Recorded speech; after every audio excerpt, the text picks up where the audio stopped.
बड़ी सीट रही है भारतीय जनता पार्टी के लिए, ऐसे में उन्हें वहां से उतारा गया है। तो देखना यह है कि अब किस तरीके से हेमा मालिनी हमारे साथ में जो मथुरा से एक बार फिर से उम्मीदवार बनाई गई हैं, मौजूदा सांसद भी वहां से जुड़ गई हैं। हेमा जी, कैसा लग रहा है फिर से आपको एक बार उम्मीदवार बनाया गया? कितना जनता आप पर भरोसा रखा है, क्या लगता है? बहुत बहुत खुशी हो रही है मुझे। थर्ड टाइम मुझे हमारे ब्रज में ब्रजवासियों की सेवा करने का अवसर मिला है। इससे बढ़िया और क्या हो सकता है मेरे लिए। अमिताभ जी हमारे साथ जुड़े हुए हैं, हमारे वरिष्ठ सहयोगी, वो आपसे कुछ पूछना चाहते हैं। हेमा जी, मथुरा बड़ी मुश्किल सीट मानी जाती थी, अब 2 बार लगातार वहां जीत चुकी हैं। ये हेमा जी का चमत्कार है कि बीजेपी का? नहीं, बीजेपी का। हमारे सारे कार्यकर्ता इतना काम करते हैं, मोदी जी का दिया हुआ इतनी उपलब्धियों को बराबर लोगों में जाकर बताना, सारा काम हमारे पार्टी के काम करते हैं। प्लस मैंने मथुरा के लिए बहुत कुछ किया है, अभी और कुछ करना है, बहुत करना है। जैसे 2 बार। हाँ जी बोलिए। हेमा जी, जैसे कॉरिडोर बने हुए हैं, महाकाल का कॉरिडोर बना, महाकाशी काशी का बना, मथुरा में कब आप मथुरा के लोगों को ऐसा दर्शन देंगी ताकि वहां भी दुनिया भर से आए? मथुरा तो बड़ा फेमस है। मथुरा में मथुरा सुनिए, मथुरा में तो दुनिया भर के लोग ऑलरेडी आ रहे हैं, इतने आ रहे हैं कि उधर हमें मैनेज करना मुश्किल हो रहा है। वहाँ पे तो वहाँ के बिहारी मंदिर है और इतने मंदिर, ये तो पूरा नगरी कृष्ण मंदिरों का ये नगरी है। इसके अलावा अभी कॉरिडोर भी बनेगा तो और भी कितने लोग होंगे, उसके हिसाब से हमें कितना इंफ्रास्ट्रक्चर बना के देना पड़ेगा ना, वो सारा काम करेंगे हम। हेमा जी, एक और सवाल। अब मथुरा, आप तो मथुरा वासी हो गई हैं, मथुरा के लोग आपको वहां से निकलने देते नहीं है। आपके तो फैन फॉलोइंग पूरे देश में है, आप तो स्टार कैंपेनर हैं। पूरा देश अब इंतजार करेगा कि हेमा मालिनी कैंपेन करने आएंगी कि नहीं वहां। ये दर्द बाकी लोकसभा क्षेत्रों में रहेगा? बाकी वो मालूम नहीं मुझे, मेरा क्षेत्र से मेरा मतलब है। अभी मेरा क्षेत्र का काम होने के बाद कहीं बुलाएंगे तो डेफिनेटली जाएंगे हमारे पार्टी के लिए। हेमा जी, बहुत बहुत बधाई भी आपको, और देखना ये है कि आने वाले चुनाव में क्या नतीजा रहता है। लेकिन रवि किशन हमारे साथ में जुड़ गए हैं गोरखपुर से। एक बार फिर से बीजेपी ने इन पर भरोसा जताया है। रवि किशन जी, बधाई भी और कितनी उम्मीद, फिर से भरोसा आप ही पर। और भोजपुरी में मैं चाहूंगी आप शुरुआत कीजिएगा।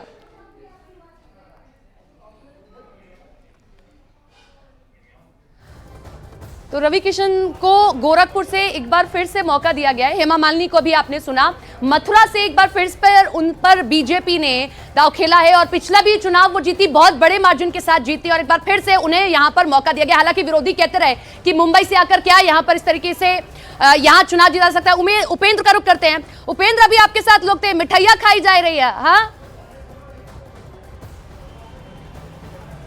बिल्कुल, देखिए, जैसे ही प्रधानमंत्री नरेंद्र मोदी का काशी की धरती से तीसरी बार चुनाव लड़ने का ऐलान हुआ, काशी में जगह जगह मिठाइयां बट रही हैं, उत्साह में है जो उनके समर्थक हैं। का हो गुरु, इतना उत्साह का है, और तीसरी बार कोई आदमी लड़त हुआ तो कुछ बुराई भी भला तो मत, तू लोग तो अच्छाई गिनावत हुआ, काहे इतना हो जोश में हो आप? देखा तो हमारी लड़कियों चुप ले वही में चाप के बतावा मोदी जी के बारे में। जब सरकार इतना हमारे लिए कर रहा है, लड़कियों के लिए इतना फैसिलिटी दिया है, तो उन्हीं को ना सपोर्ट करेंगे और किसको सपोर्ट करेंगे? तो तीसरी बार क्या लग रहा है कि पिछली बार का जो मार्जिन है कम होगा तो बढ़ेगा? गोरखपुर से एक बार फिर से बीजेपी के उम्मीदवार रवि किशन बनाए गए, हमारे साथ में जुड़ गए हैं। रवि जी, बधाई। कैसा लग रहा है? भोजपुरी में एक बार शुरुआत कीजिए।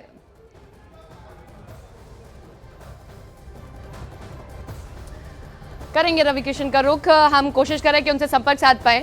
और ये हम तस्वीरें आपको बनारस की दिखा रहे हैं, बनारस की जनता किस तरीके से खुश हो रही है और वहां के कार्यकर्ता बीजेपी के किस तरीके से खुश हो रहे हैं, आप देख सकते हैं। बीजेपी ने 197 अपने उम्मीदवार मैदान में उतार दिए हैं, जिसमें से कई पुराने चेहरे रिपीट किए गए। सबसे चौंका देने वाले उम्मीदवार हमने दिल्ली में देखे, प्रवेश वर्मा, जो पश्चिमी दिल्ली की सीट पर बड़े मार्जिन से 2019 में जीतते हैं, लेकिन इस बार उन्हें टिकट ना देकर शिवराज सिंह चौहान क्या कह रहे हैं, सुनते हैं। शिवराज सिंह चौहान को देखिए विदिशा से उतारा गया है। अमिताभ जी का एक बार मैं रुक करूंगा। अमिताभ जी, ये तस्वीरें तो हम देख रहे हैं, पूरी लिस्ट में हमने देखा कि जो पुराने चेहरे रिपीट किए गए। अमूमन हम सोच रहे थे कि कहीं नए चेहरे ना लाए जाएं, लेकिन पुराने चेहरों पर दांव खेला जिन्होंने काम किया।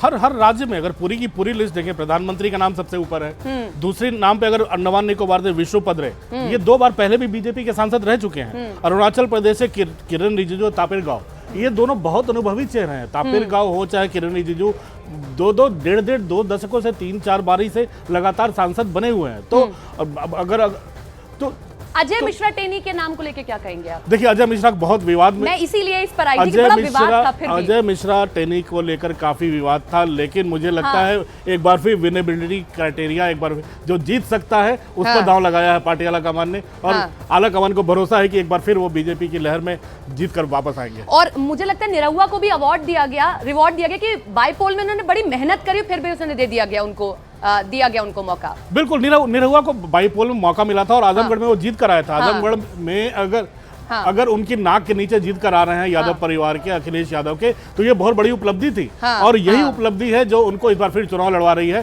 क्योंकि आजमगढ़ एक अच्छी टफ सीट मानी जाती है बीजेपी से। हाँ, बिल्कुल आपने ठीक कहा, आजमगढ़ ऐसी टफ सीट थी, एक ऐसा किला था जो समाजवादी पार्टी का कोई भेद दे कोई सोच भी नहीं सकता था, लेकिन निरहुआ ने और योगी आदित्यनाथ जो वहां पर जाते प्रचार करते उन्होंने भेद कर दिखाया। उपेंद्र का रुख कर लेते हैं, बनारस से हमारे साथ में जुड़े हुए हैं। उपेंद्र, बड़ी मिठाई खिलाई जा रही है, बड़ी खुशी है लोगों में कि फिर से नरेंद्र मोदी वहीं से चुनाव लड़ रहे हैं। बिल्कुल, देखिए ये उत्साह देखते ही बन रहा है और आतिशबाजी भी देखिए आ गई है यहाँ पर, तो लगातार मिठाई बट रही है, आतिशबाजी हो रही है। क्यों हो रही है ये भी हम दिखाएंगे, तस्वीर कैमरा पर्सन दिखाए, बात हम इनके दिलों की सुनाते हैं आपको। ये आप लोग आतिशबाजी कर रहे हैं, मिठाई बट रही है, क्यों ऐसा हो रहा है? अरे मस्ती का आलम हो भैया, मस्ती का दिन चला तो माननीय मोदी जी के हम लोग के टिकट मिला, देखा कि लगभग 200 लोग के टिकट तो फाइनल हो गए। देखा पटाखाबाजी, रिकॉर्ड बढ़िया देखिए। अरे तूफान मची, जैसे आवाज दे तो ही देखा था ना। नरेंद्र मोदी के ऐलान के बाद ये आतिशबाजी हो रही है, तो क्यों लग रहा है आपको कि इस बार और भी जो आंकड़ा है वो बढ़ेगा? अरे भैया, नशा हो मोदी जी का, पूरा विश्व के नशा हो, पूरे बनारस के हर घर में नशा है और सब लोग चाह रहा है माननीय मोदी जी को। पीला पड़ा हो कि केसरिया हो? इधर केसरिया, चारों तरफ केसरिया, चारों तरफ केसरिया। आप मानत ना हो ये क्या लग रहा है? ये देखिए आतिशबाजी,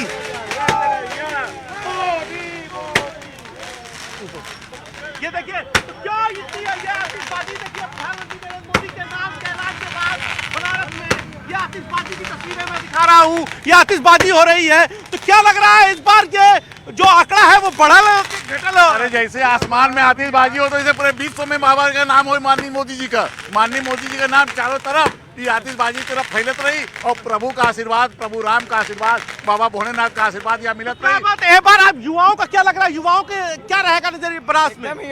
युवाओं एकदम खुश है, एकदम दिल से मोदी जी हर हर मोदी, घर घर मोदी।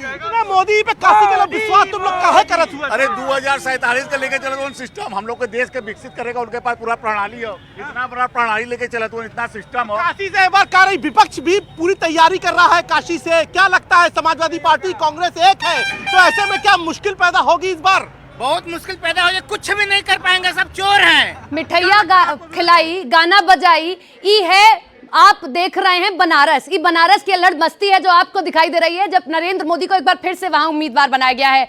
हमारी सहयोगी प्रियंका ने बातचीत की है बांसुरी स्वराज से, पूर्व केंद्रीय मंत्री और स्वर्गीय सुषमा स्वराज जी की बेटी, नई दिल्ली से टिकट मिला, सुनिए जरा। बनी है बांसुरी स्वराज जो फिलहाल ग्रीट यहाँ पर तमाम लोगों को कर रही है। बहुत बहुत मुबारकबाद आपको।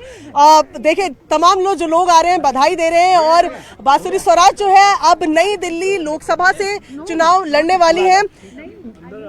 बांसुरी जी, एक रिएक्शन जरूर लेना चाहेंगे, जब खबर मिली आप कहाँ थी और पहला रिएक्शन क्या था कि नई दिल्ली से लोकसभा? जी, पहला रिएक्शन बहुत ज़्यादा कृतज्ञ महसूस करने का था।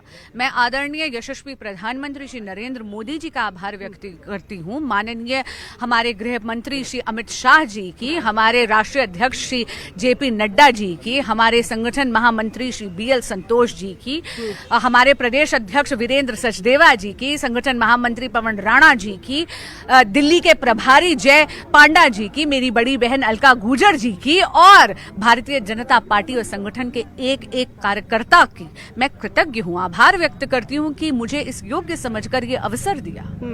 और मैं आपको बता रही हूँ ये टिकट मेरी नहीं है, ये नई दिल्ली संसदीय क्षेत्र में भारतीय जनता पार्टी के प्रत्येक कार्यकर्ता की है। ठीक है, आपको ये टिकट जो है पहली बार दी जा रही है, और पहली बार अभी अगर हम बात करें पिछले कुछ चुनाव की, 2 महिलाओं को 5 में से बीजेपी ने टिकट दी है। 2 महिलाएं 5 में से अच्छा खासा रेशियो है। किस तरीके से इसको देखती हैं कि 2 महिलाएं जो है, पिछली बार मीनाक्षी जी थी, अब इस बार 2 लोकसभा प्रत्याशी रहने वाले हैं, और आम आदमी पार्टी और कांग्रेस के गठबंधन में महिला सीट देखने को मिली नहीं है? जी बिल्कुल, क्योंकि आप जानते हैं कि